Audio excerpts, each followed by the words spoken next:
My name is Ray. I've been in Skyline for about 5 years, since 2016. I lead the marketing team along with Jose, and I'm also in production. My name is Jose. I lead the marketing team. I'm part of the production team, and I'm also part of the business team. So hi, my name is Ellie. I am a small life group leader and I serve with the high schoolers in Huddle. Hi, I'm Janais. I am one of the worship leaders. I am also the outside event coordinator and I am a life group coach. Hi, I'm Patricia. I am an outreach coordinator at Skyline. I am part of the marketing team and I'm also a Growth Catalyst teacher. Before Jesus' calling on my life, I thought adulting sucked.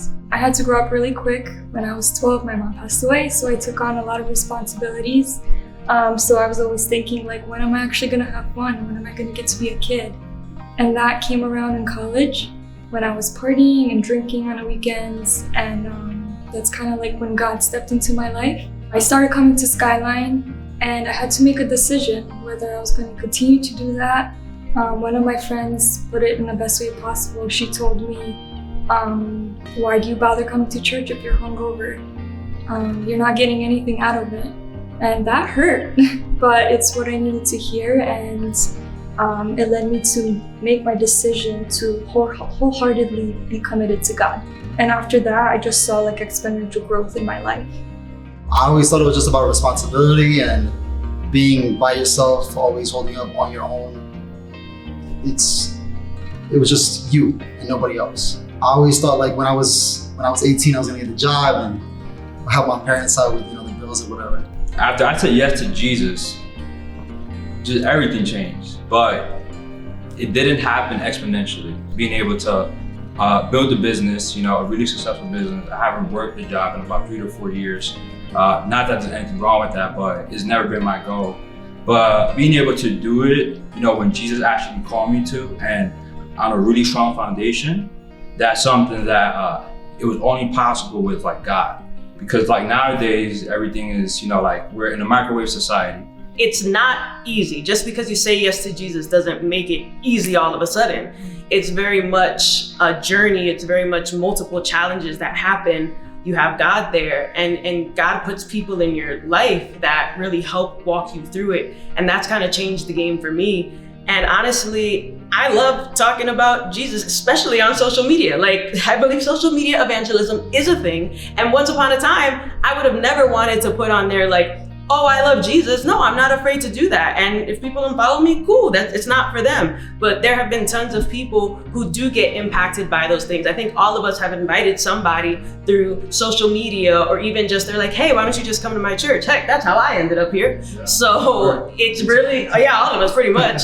I would love to see more men like Jose in 2015 just actually come to Christ. But you're just cruising through life. You have no idea what's gonna happen. You think you're a man, but you're really not a man. I would love to see boys become men, but I don't even want to put an age on that, because I don't believe, there's an age on becoming men nowadays, because we just aren't taught that. Like there isn't an age thing. Because I literally just became a man this year, and I wholeheartedly do believe that. It took a lot of work.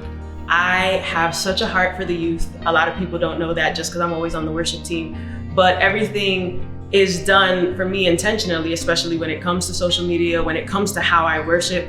I mean, I'm not up here giving a performance. Like, I want to be able to relate to a young person, because how many times have people gone to church and they're just like, I don't want to lift my hands. Oh, it sounds like I'm just singing hymns. And not that there's anything wrong with that, but young people don't always relate. And we want to make sure that we're bringing up and building the church and getting it to continue. And the only way we do that is by building our young folks.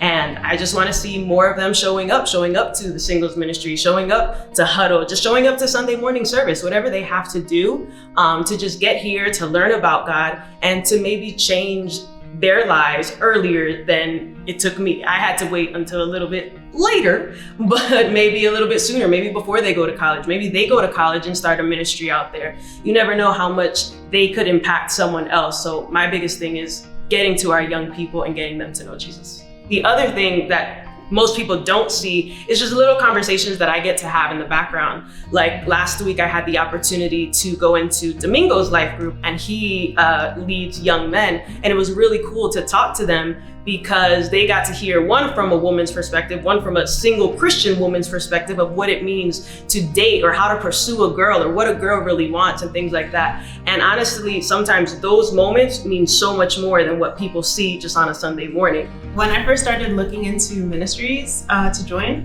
I was struggling between what I had experienced growing up. In college, I realized that there weren't that many people who wanted to live life in a clean way.